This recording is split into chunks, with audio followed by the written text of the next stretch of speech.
최근 일부 사립대 총학생회가 언론사의 대학 평가를 거부하겠다고 밝혔습니다. 교수들도 대학의 구조조정을 목표로 추진이 되고 있는 이 교육부의 획일적인 평가를 거부한다는 성명까지 냈는데요. 네, 이번 주 언론과 교육부의 평가에 어떤 문제가 있는지 알아보겠습니다. 서강대 이덕환 교수 나와 계십니다. 안녕하세요. 네, 안녕하세요.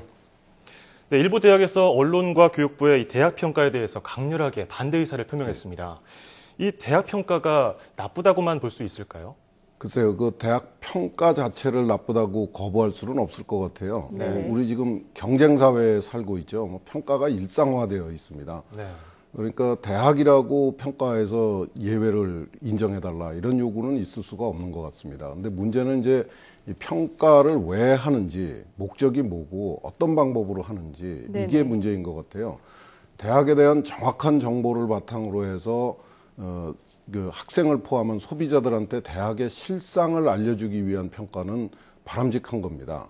실제로 외국에서도 이런 평가가 상당히 많이 진행되고 있는 선진국들이 있는 것이 사실입니다. 물론 문제도 많이 있습니다. 학생들의 수요가 굉장히 다양한데 그런 것들을 획일화시켜서 그 문제를 만들어내고 있다는 비판도 많이 받고 있는데 우리나라의 경우에는 문제가 훨씬 더 심각합니다.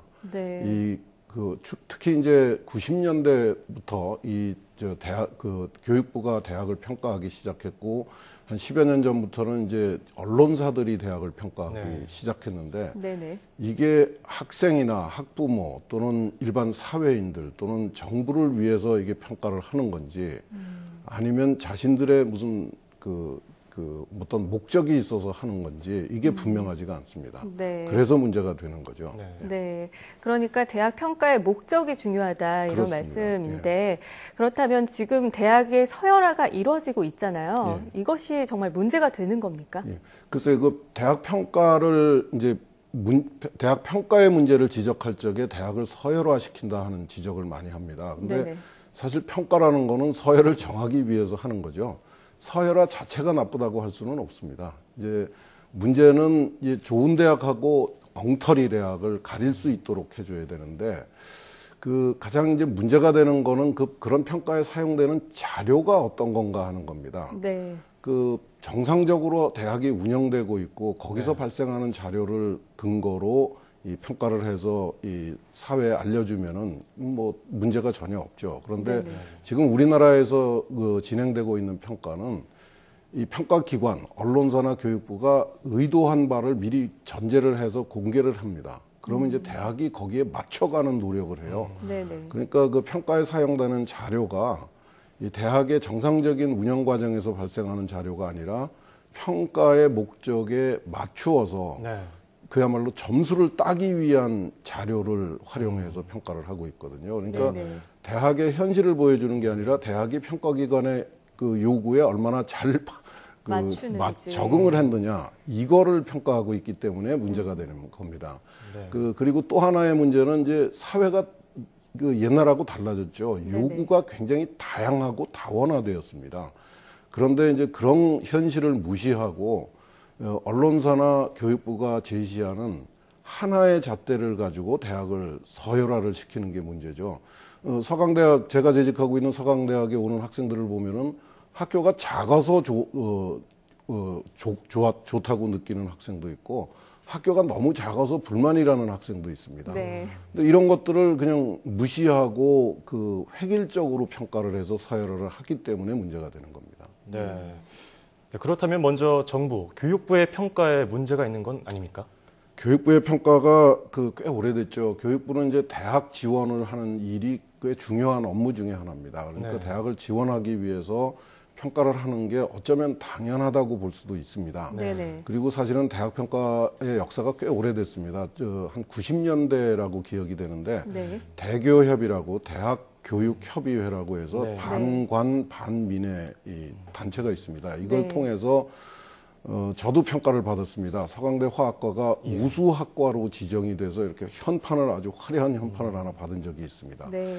이게 이제 처음에는 의도는 상당히 좋았어요. 과별로 이렇게 평가를 하기 시작하다가 그 다음에 이제 2000년대에 들어오면서는 이제 대학을 전체를 평가하면서 학과별로 평가하는 게 아니라 전체를 평가를 하면서 대학을 특성화하겠다는 의지를 아주 강하게 밝히기 시작했습니다. 네네. 한 10여 년 동안 특성화한다는 평가를 했는데 제가 알기로는 전국의 어느 대학도 특성화가 안 됐어요. 네. 근데 지금 이제 문제가 되는 거는 또 다른 목적입니다. 지금 이제 대학에 들어가는 학생들의 숫자가 빠르게 줄고 있습니다. 네네. 그러니까 이제 교육부가 학령 인구 감소를 핑계를 해가지고 대학을 구조조정을 하겠다. 이런 명분을 내걸고 지금 평가를 시작을 했습니다. 네. 여기에 이제 아주 문제가 심각합니다. 그러니까 학생이 줄어들 경우에는 학생들이 선택하지 않는 학교는 당연히 이제 퇴출이 되게 돼 있는데 교육부가 간섭을 해가지고 잘 못하고 있는 대학은 살려주고 잘 하고 있는 대학에는 제재를 가하는 이런 형국이 지금 벌어지고 있어서 심각하게 문제가 되고 있습니다. 네, 정말 어이가 없네요. 그렇다면 지금 언론사가 실시하는 대학 평가에 대해서는 어떻게 보십니까? 언론사가 이게 94년부터 그러니까 꽤 오래됐죠. 벌써 이제 중앙일보가 언론사 이름을 얘기를 해도 될 것 같은데 중앙일보가 이 대학 평가 영역을 하나 개척을 하다시피 했습니다. 네네. 한 20년 동안 대학을 이런저런 잣대로 해서 평가를 해가지고 그냥 신문의 면면을 통해서 대학의 서열을 들여다보면 잘 이해를 할 수 없을 정도로 복잡한 서열을 발표를 했습니다. 그 다음에는 이제 이게 사업이 잘 된다고 생각했는지 얼마 전에는 이제 조선일보가 거기에 끼어들어오고 그 다음에는 최근에는 이제 동아일보까지 가세를 했습니다. 근데 이거는 저도 참 열심히 보고 있는데 웃지 못할 일들이 막 벌어집니다. 언론사가 대학 교육의 전문기관이 아니죠. 그런데 이 언론사가 외국에도 물론 언론사가 대학을 평가해가지고 화제가 되는 경우도 있습니다. 그렇다고 해서 우리도 그래야 되는가? 저는 좀 대학이 언론사를 좀 평가하는 일을 좀 해봤으면 어떨까 싶을 정도로 불만이 많습니다. 굉장히 임의적이고 자의적이고요. 그 다음에 그 평가 자체를 신뢰를 할 수가 없습니다.